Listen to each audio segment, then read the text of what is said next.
What do you know about the concrete vat? Follow me on this episode to discover all of it. Welcome on Wine Tips.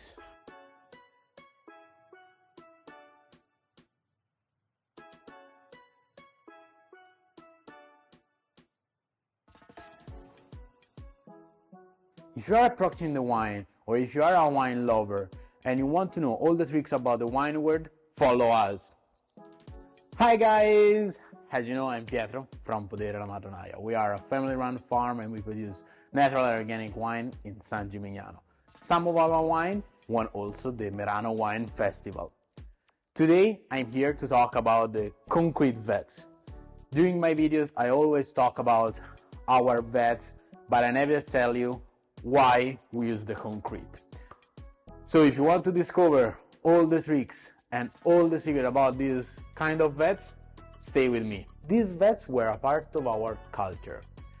It was very popular 60, 70 years ago, where we don't have the steel tanks, because this one can build it inside the cellar. So they are all handmade. For this characteristic, they have a very high price and I have a very long timing to make it. Even today, the time to make one vat, it's very long. Consider that to make one small one, we talk about 1 week of 6 people working on it. At the beginning, the material that I used were poor, so they have huge structural problem. This one required a lot of maintenance, and this one is a very big cost for the farmer. One maintenance that I have to make is for the inside. It's a treatment for the inside to prevent the oxidation problem. To make it, they fill the tank with wine and after they leave it there in that way that the wall can absorb it, and after they didn't absorb the other wine that we're gonna pour it. Of course, the wine that we use, it's not the best quality. Most of the time it's the worst quality that you have to throw it away. In that way that we don't damage the production. Right now we always make treatment. Of course we don't make treatment anymore like in that way, because this one required to make it multiple times and very often. We make a treatment with a particular painting in that way that this one control the passage between oxygen and CO2. But the big question that a lot of our guests ask us, why we use these vats? If you put on a scale from 0 to 100 the oxidation, we can have the steel that is 0, the concrete that is almost 50, and the terracotta jars that is 100. After we have the French oak barriques, but this one is just for the finishing. I mean for the wine making, for the fermentation.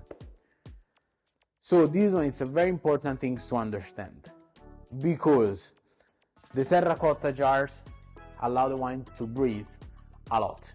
This one allow the wine to breathe, but in the same time they allow the wine to maintain the notes, the fresh notes. So it's a good compromise between the steel tanks and the terracotta jar.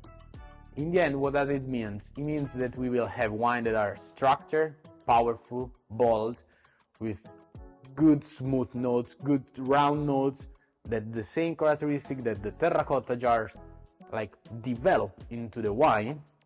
But at the same time, we will have fresh notes, acidity notes, we will have aromatic notes. That's the same kind of notes that we can develop with the steel tanks. That's why we use this kind of vats, because we would like to have wine that have a compromise between the two. Another important characteristic is that these tanks, as the terracotta jars, are made with natural materials. So they allow first to keep the control of the temperature. So we don't require refrigerator, we don't require nothing. Once the cellar is under control temperature, we just let it go, and this one maintains the temperature perfectly. So we don't have to make nothing adjustment or nothing. The second point is that as natural material, they don't release nothing.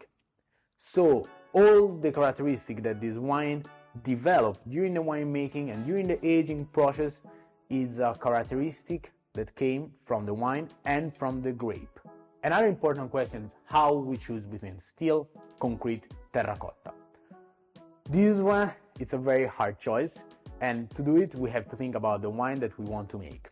For example, if I want to make a Chianti Colli Senesi that should be light and soft, but in the same time acidic, I will go with this one. Because the terracotta gonna create too soft and too mild wines. If I have to make the Intenso, I will go with this one because it's a strong wine, very structured, very powerful, but in the same time I want the tannic and acidic notes in the end. So I want a kick in the end, and with this one I can make it. With the terracotta jars, you're gonna create wine too soft, too smooth, too delicate, like the Pico and the Orazio, that they have another mission. So this one is how we choose. We're gonna think first at the wine that we want to make, how we want to vary it, and after we choose the material that we should use. So guys, that's all for the concrete vats. I hope you like the video. If you like it, as always, thumbs up and share it. If you have some question about these vats or other vats or other more important parts of the winemaking, just write down in the comments or send me a direct and I will answer you. And as always, we see you next one. Bye!